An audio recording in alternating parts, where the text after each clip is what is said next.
ሰላም ጤና ይስጥልን የተወደዳችሁ የመሃል ሚዲያ አድማጭ ተመልካቾቻችን እንደምን ውላችኋል ለዛሬ ለተቅዳሜ ከመሃል ሚዲያ ወደ እናንተ እንዲደርሱ ያዘጋጀናቸው መረጃዎች የምናሻግርበት ሰዓት ላይ ደርሰናል በቅድሚያም አበይት መረጃዎቹን 118ኛው የመከላከያ ሰራዊት ቀን እየተከበረ ነው መሃል ሚዲያ የምስጋናና የእውቅና ሰርተፍኬት ተበረከተለት ከኤርትራ ጋር ያለውን ችግር በሽምግልና መፍታት እንፈልጋለን ሲሉ አምባሳደር ዲና ሙፍቲ ተናገሩ ኢትዮጵያ የአውሮፓ ህብረትና የግብጽን የጋራ መግለጫን ተቃወመች ከውጭ የፖሊስ መኮንኑ 4 ጊዜ ደፈረኝ የሚል ማስታወሻን በእጇ መዳፍ ላይ ከጻፈች በኋላ ህንዳዊቷ ሐኪም ራሷን ማጥፋቷ ተገለጸ እነዚህንና ቀሪ መረጃዎችን ይዘናል እስከ ዜናዎቻችን ፍጻሜ አብራችሁን ቆዩ በካሬ 81 ሺህ ብር ብቻ በሜክሲኮ አፍሪካ ህብረት አጠገብ በሚገኘው ሳይታችን አባይ ሆምስ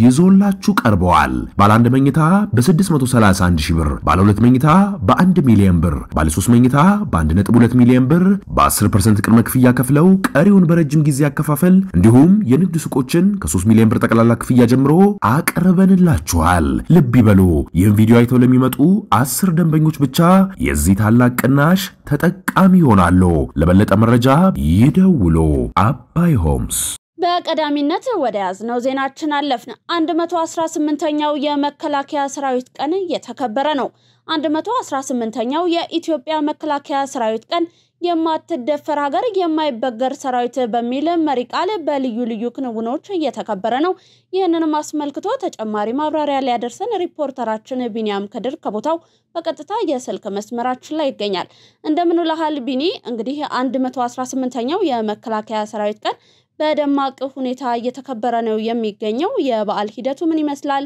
ምን ሐሳቦችስ ተነስተዋል ከባለፉት አከባበሮችስ ምን ለየት የሚያደርጉት ነገሮች ተስተዋሉ የሚሉትን ጨምሮ ጠቅላላ ያለውን የበዓሉን ድባብ ብትነግረን መቀጠል ትችላለህ አመሰግናለሁ ቲጂዬ ታላቁ መከላከያ ሰራዊት ከተመሰረተ 118ኛ ዓመቱን በዛሬው ዕለት ቢሸፍቱ በሚገኘውና ኤርትራ ነጻነቷን በ1993 ዓ.ም ማግኘቷን ተከትሎ በኢህአዴግ የፈረሰው ባህር ኃይል በለውጡ መሪ ጠቅላይ ሚኒስትር ዶክተር አብይ አህመድ አማካኝነት እንደ አዲስ በተቋቋመው ባህር ኃይል ግቢ ውስጥ የማትደፈር ሀገር የማይበገር ሰራዊት በሚል መሪ ቃል በድምቀት የተከበረ ሲሆን በዚህ ዝግጅት ላይ የኢፌድሪ ጦር ኃይሎች ኢታማዦር ሹም ፊልድ ማርሻል ብርሃኑ ጁላ የኢትዮጵያ መከላከያ ሚኒስቴር የሆኑት ኢንጂነር አይሻ መሐመድ የቀድሞ ጦር ኃይሎች ኢታማዦር ሹም የነበሩት ጀነራል ሳሞራ ዮኑስ የተለያዩ ሀገራት የጦር መሪዎችና አምባሳደሮች እንዲሁም የመከላከያ ሰራዊት ክብር አባላቶችና ሌሎች ጥሪ የተደረገላቸው እንግዶች ተገኝተዋል በፕሮግራሙ ጅማሮ ላይ ንግግር ያደረጉት የኢትዮጵያ ባህር ኃይል ዋና አዛዥ ሪድ አድሚራል ክንዱ ገዙ ናቸው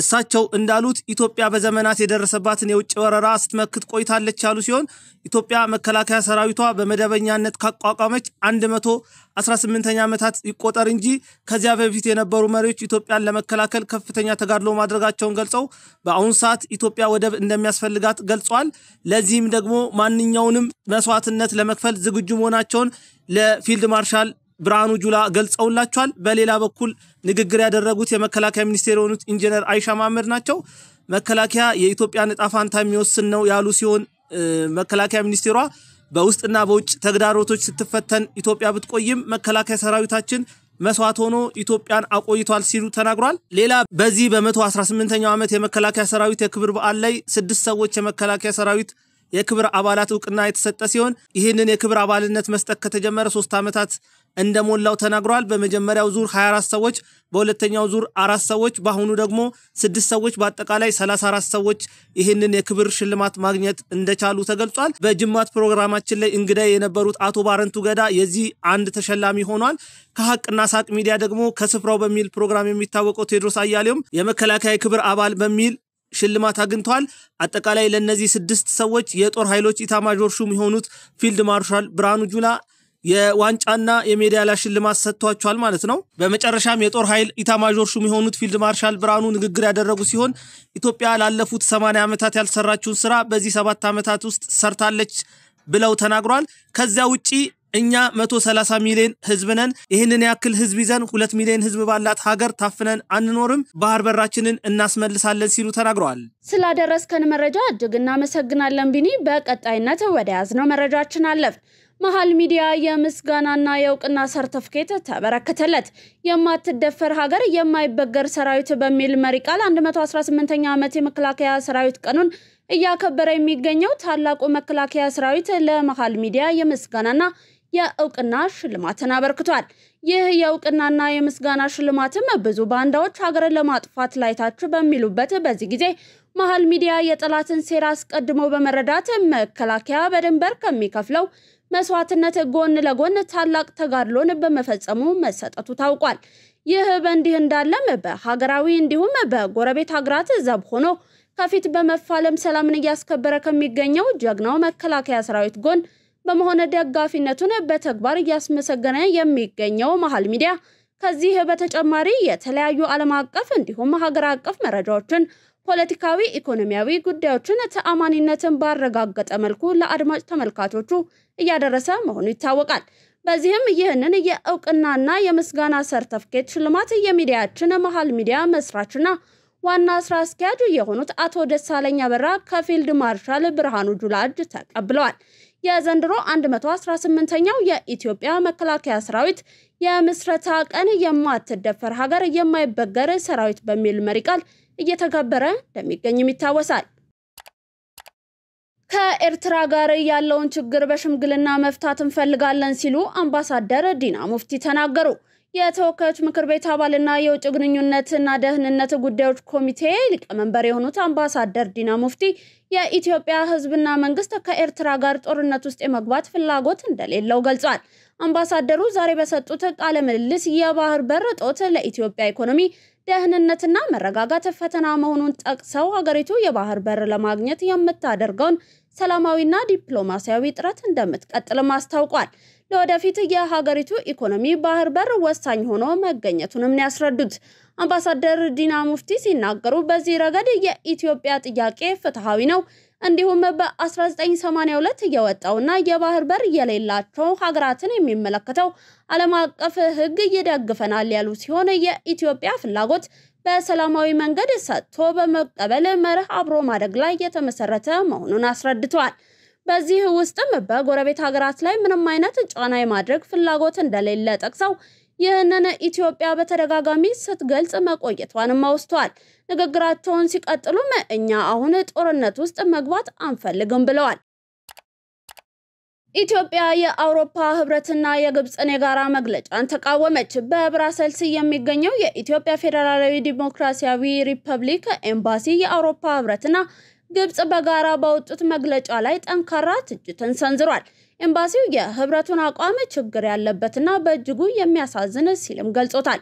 ኤምባሲው ባወጣው መግለጫ የአውሮፓ ህብረትና የግብጽን የጋራ መግለጫ ግብጽ በናይል ወንዝ ላይ የምታራምደውን የቅኝ ገዥነት ሐሳብ እንዲሁም የጠቅላይነት ፍላጎት የሚያስተጋባና የሌሎች ተፋሰስ ሀገራትን ምልከታና ጥቅም ሙሉ በሙሉ ችላ ያለ ነው ሲልም ገልጿል። የአባይ ወንዝ 11 ተፋሰስ ሀገሮች እንዳሉት መዘንጋት የለበትም ያለው የኤምባሲው መግለጫ ክሎም የአውሮፓ ህብረትና የግብጽ መግለጫ ከሳራ በታች ባሉ የአፍሪካ ሀገራት የሚኖሩ ግማሽ ቢሊዮን የሚጠጉ ዜጎችን መብት ምኞትና ህልውና ሙሉ በሙሉ የሚሽር ነው ብሏል። ስምረት ፓርቲ በመስራች ጉባኤው አቶ ጌታቸው ረዳን በፕሬዝዳንትነት መረጠ። መስራች ጉባኤው ያካሄደው የትግራይ ዲሞክራሲያዊ ስምረት ፓርቲ አቶ ጌታቸው ረዳን የፓርቲው ፕሬዝዳንት በማድረግ መርጧል። የትግራይ ዲሞክራሲያዊ ስምረት ፓርቲ ከፍተኛ የፓርቲው አመራሮችና መስራች አባላቱ በተገኙበት የመጀመሪያ ጉባኤውን አካሂዷል። በጉባኤው መክፈቻ ንግግር ያደረጉት አቶ ጌታቸው ረዳ ፓርቲው ለትግራይ ህዝብ ሁለንተናዊ ተሳትፎና ተጠቃሚነት በሚሆን መልኩ በአዲስ አስተሳሰብ የተዋቀረ መሆኑን መግለጻቸውን የኢቢሲ ዘገባ ያመለክታል። የብልጽግና ፓርቲን ወክለው የተገኙት አቶ መለስ አለም አዳዲስ የፖለቲካ ፓርቲዎች በትብብር መስራታቸው ኢትዮጵያ የጀመረችውን አዲስ የፖለቲካ አካሄድ ማሳያ ነው ሲሉ ገልጸዋል። ስምረት ፓርቲ ለትግራይ ህዝብ ፖለቲካዊ፣ ኢኮኖሚያዊና ማህበራዊ ተሳትፎ አዲስ ሐሳብ ይዞ የመጣ ፓርቲ እንደመሆኑ ከብልጽግና ፓርቲ ጋር ያለው የፖለቲካና የአቋም ልዩነት እንዳለ ሆኖ ሀገራችን ለመጀመረችው ጉዞ የሚኖረው አበርክቶት ግን የጎላ መሆኑን ጠቅሰዋል። ፓርቲው አቶ ጌታቸው ረዳን ፕሬዝዳንት በተጨማሪም ነጋ አሰፋን ተቀዳሚ ምክትል ፕሬዝዳንት ሀፍቱ ኪሮስ ምክትል ፕሬዝዳንት እንዲሁም ሰብለ አሰፋን የፓርቲው ጽህፈት ቤት ኃላፊ በመሆን ተመርጠዋል። ፓርቲው መስራች ጉባኤውን ሲያካሂድ ከፓርቲው ፕሬዝዳንትና ምክትል ፕሬዝዳንት በተጨማሪ 7 ጉዳይ ፈጻሚ ኮሚቴ አባላትና 31 የምክር ቤት አባላትን መምረጡንም ገልጿል። ፓርቲው የቁጥጥር ኮሚሽንና ኢንስፔክሽን ሊቀመንበርና ምክትል ሊቀመንበርንም አክሎ መርጧል። በዚሁም በፓርቲው የምስረታ ጉባኤ ላይ የተገኙት አባላትም የትግራይ ህዝብ በተለይም ወጣቱ ለውጥ እንደሚፈልግ መናገራቸውን ዘገባው ጠቅሷል። የትግራይ ፖሊስ 300 ሰው አዘዋዋሪዎችን በቁጥጥር ስር አዋለ። የትግራይ ክልል ፖሊስ ባለፉት 3 ወራት ውስጥ 300 የሚጠጉ የሰዎች አዘዋዋሪዎችን በቁጥጥር ስር ማዋላቸውን አስታውቋል። የክልሉ ባለስልጣናት የወጣቶችን ህይወት አደጋ ላይ የሚጥለውን ህገወጥ ስደት ለመክታት የሚያደርጉትን ጥረት ማጠናከራቸውም ተመላክቷል።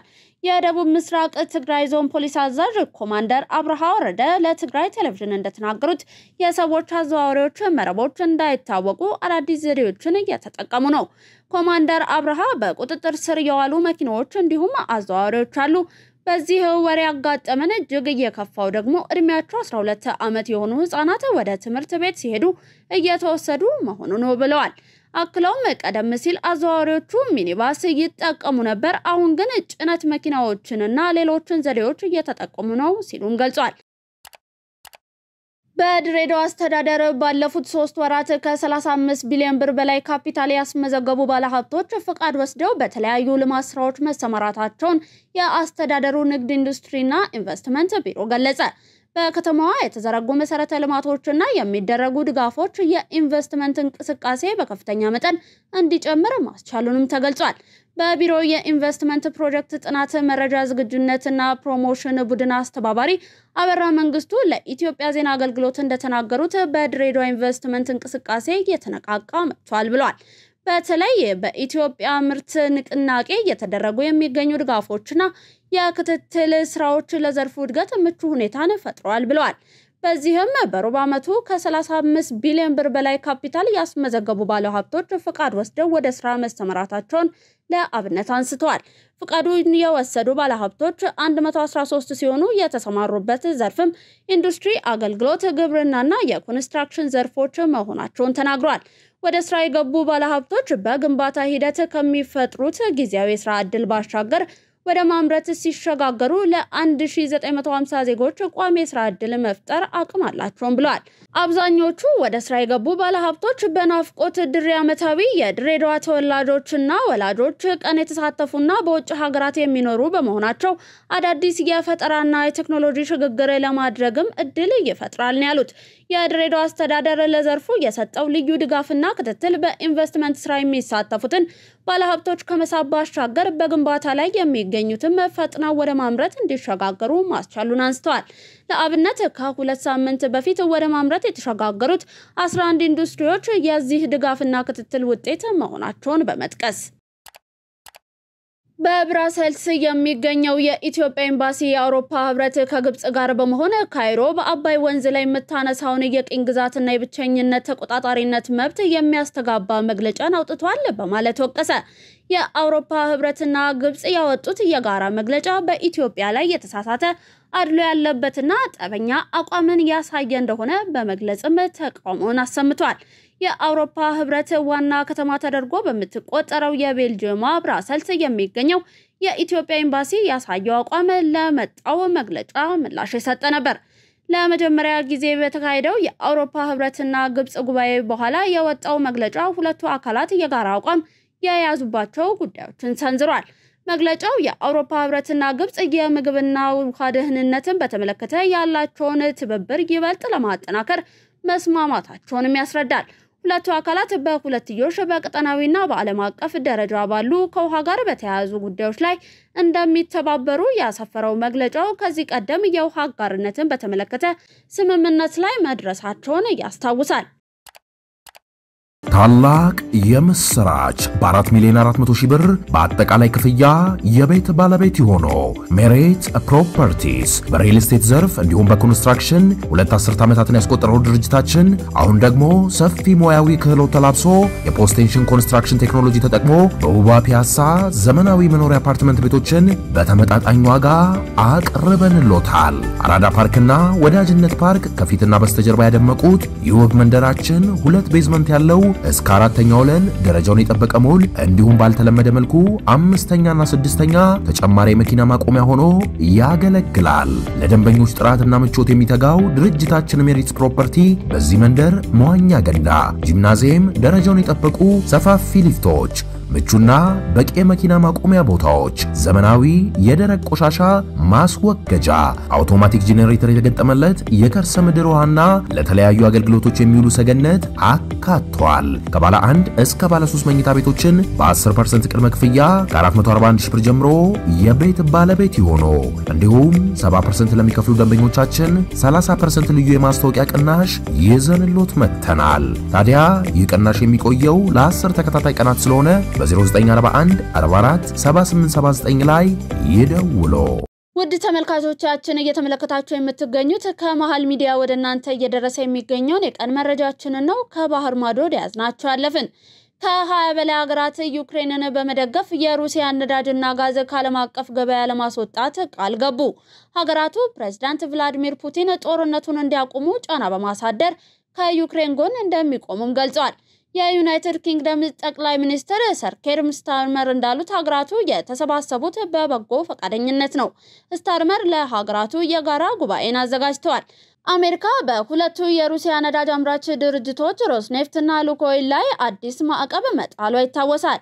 ዘለንስኪ ሩሲያ ላይ ጥቃት ለመሰንዘር የአሜሪካ ቶማሃውክ ረጅም ርቀት ተወንጫፊ ሚሳኤል እንደሚያስፈልጋቸው በተደጋጋሚ ገልጸዋል። ከአሜሪካው ፕሬዝዳንት ዶናልድ ትራምፕ ጋር ውይይት ቢያደርጉም ትራምፕ ሚሳኤሉን ለመስጠት ግን አልፈቀዱም። ዩክሬን የሩሲያ ነዳጅ ማቀነባበሪያዎች ኢላማ ማድረግ የምትፈልግ ሲሆን ፕሬዝዳንት ቭላዲሚር ፑቲን ለዩክሬን ቶማሃውክ ረጅም ርቀት ተወንጫፊ ሚሳኤል ከተሰጠ ምላሻቸው የከፋ እንደሚሆን አስጠንቅቀዋል። የፖሊስ መኮንኑ 4 ጊዜ ደፈረኝ የሚል ማስታወሻ በእጇ መዳፍ ላይ ከጻፈች በኋላ ህንዳዊቷ ሐኪም ራሷን አጠፋች። የህንድ መገናኛ ብዙሃን ኤንዲቲቪ እንደዘገበው ከሆነ በህንድ ማሃራሽትራ ግዛት የምትገኝ አንዲት ሴት ዶክተር ሐሙስ ዕለት ምሽት በሳተራ አውራጃ በሚገኝ መንግስት ሆስፒታል ውስጥ ራሷን ያጠፋች ሲሆን በእጇ ላይ በጻፈችው ማስታወሻ አንድ የፖሊስ መኮንን 4 ጊዜ እንደደፈራ ጽፋለች። በሐኪሟ ግራ እጅ ላይ የተጻፈው ማስታወሻ እንደሚያሳየው የፋታን ፖሊስ ጣቢያ ንዑስ ኢንስፔክተር ጎፓል ባዳኔ ለ5 ወራት በአእምሮና በአካል ሲያሰቃያት የቆየ ሲሆን 4 ጊዜም ደፍሯታል። በደረሰባት ስቃይ ምክንያት ህይወቷን ለማጥፋት እንደወሰነችም ገልጻለች። ሐኪሟ በፋታኑ ፓላዚ ጤና ጣቢያ የህክምና መኮንን ሆና ትሰራም ነበር። ባለፈው ዓመት ሰኔ 26 ላይ ለፋታን ንዑስ ክፍለ ፖሊስ መኮንን በላከችው ደብዳቤ በባዳኔ በክፍለ ፖሊስ ኢንስፔክተር ፓቲልና በረዳት ፖሊስ ኢንስፔክተር ላፑንትራ ላይ እንግልት እንደደረሰባት በመግለጿ ህጋዊ እርምጃ እንዲወሰድ ጠይቃ ነበር። እንዲህም ብላ ጽፋም ነበር። እጅግ ከባድ በሆነ የአእምሮ ጭንቀት ውስጥ ነኝ። እባክዎን ጉዳዩን በቁም ነገር መርምሩና በወንጀለኞቹ ላይ እርምጃን ውሰዱ። ኤንዲቲቪ ምንጮቹን ጠቅሶ እንደዘገበው ከሆነ ተከሳሹ ጎፓል ባዳኔ በዋና ሚኒስትር ዴቨንድራ ድራፊስ ትዕዛዝ ቀደም ብሎ ከስራ ታግዷል። ሐሙስ ዕለት የተፈጸመው የሐኪሟ ራስን ማጥፋት አርብ ላይ በመላ ግዛቱ ከፍተኛ የፖለቲካ ውዝግብ የቀሰቀሰ ሲሆን ተቃዋሚ ኮንግረስ ፓርቲ ጠባቂዎቹ በላተኞች ሲሆኑ የዜጎች ደህንነት የት ነው በማለት መንግስትን በጽኑ ተችቷል። ውድ ተመልካቾቻችን ከመሃል ሚዲያ ወደ እናንተ ሲተላለፍ የነበረው የቀን መረጃዎቻችን እስካሁን የተመለከታችኋቸውን ይመስሉ ነበር። ሰናይ ቀንን ተመኘን።